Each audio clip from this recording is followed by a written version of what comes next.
Alright guys, it's Cole with the Branford Exchange again. This is like my fourth video in a row recording, something like that. I'm busting out a bunch of them, early, just ahead of time, so that we're gonna have them ready for you guys. Again, we like to keep these videos short, sweet, short, to the point, sweet and simple. But right now we're just gonna break down basically candlesticks.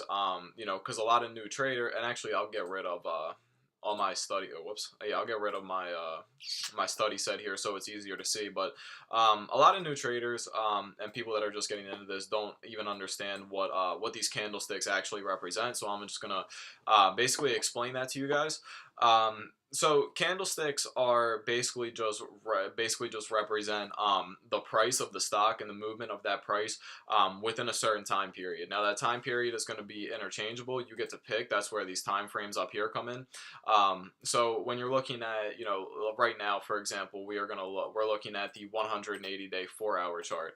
That meaning that when I zoom out, I'm looking at the past 180 days of what the stock has performed. Now, the 4 hours comes in each of these candlesticks. So that means that you're looking at 180 days, and each candlestick represents 4 hours worth of price fluctuation.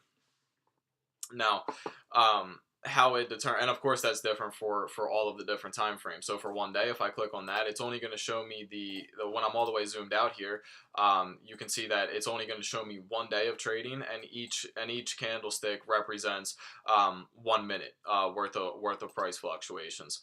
So in I don't even know how many days or how many minutes are in a day, I was going to say, but if you were to add up all the candlesticks in this time frame, it would equal 1 day basically. But right now we're going to look at the 180-day 4-hour chart and start to break down what these candlesticks mean. So like I said, they're representative of 4 hours worth of price fluctuation. If they're green or red, is going to determine if basically within that 4 hours, did the price close higher or did it close lower than the previous 4 hours. If it closed higher, then it's going to be a green candlestick. If it closed lower, it's going to be a red candlestick. And when you read these candlesticks, you read them based on their so for the green one, the price had started down here at 62.3, and it ended up here at 63.65. So that's for a green candlestick when the price closes higher than it did in the previous 4 hours. So the green candlesticks get read from bottom up. It means that at the start of this 4 hours, it was trading down here. At the end of the 4 hours, it was trading up here at 63.62. Now you'll see these little stems that come off of the candlesticks too.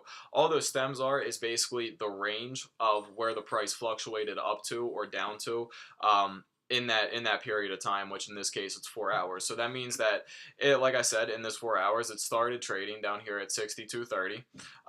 It had fluctuated at some point in time in the 4 hours up to $63.90.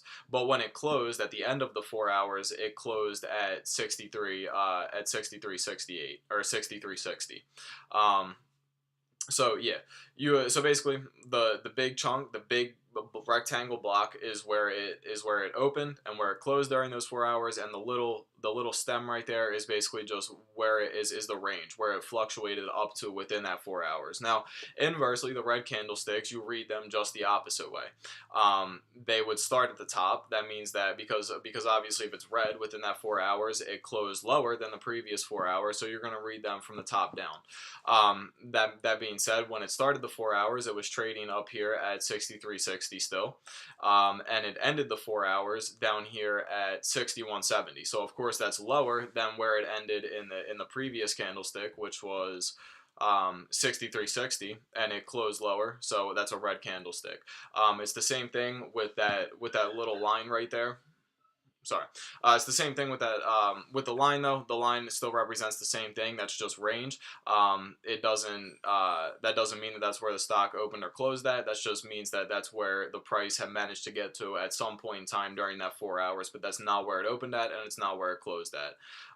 Basically, that's all. That's all there is to candlesticks. I mean, that's how we, in the stock world, stand candlesticks. You can always look, at your chart in a different. You can set it up as a line if you wanted to, but candlesticks are standard for tactical analysis. You're going to see most stock traders are looking at their charts in candlesticks rather than lines or bars, anything like that. And yeah, I mean that's basically it, though. That's how you use candlesticks to determine or to understand where the price is, and that's basically all they represent. Like I said, we were looking at it in the 180-day 4-hour time reference. If it was the 1 day 1 minute, it would be you're just looking at 1 day, and each of these candlesticks represents a minute. So in this minute, for example, you guys, it started trading down here at 81.81, and it ended up closing at 82.52. Then the next candlestick had started at 82.53, and it ended up closing at 82.36 because that's a red candlestick. Really simple. Green is good. Green means that it's going up in price. Red, it obviously means it's going down in price. There is literally nothing more to candlesticks. So again, just another really short video just to help you guys understand, just to help people who are starting off trading stock understand what some of these things mean. And candlesticks are really going to be important to understand as you start to trade stock and run technical analysis. So that's basically it. If you guys have any questions, leave them in the comments below, and all the links, to our social medias and our Discord are going to be in the description below. So be sure to join our Discord chat. That's where the community basically communicates with each other, and we call out stocks, and we help each other grow to become profitable traders. So make sure you're in that Discord chat. Make sure you subscribe to the YouTube and like this video if you found it helpful. Criticisms welcome too. But that's going to be it for today. So I'll see you guys in the next one.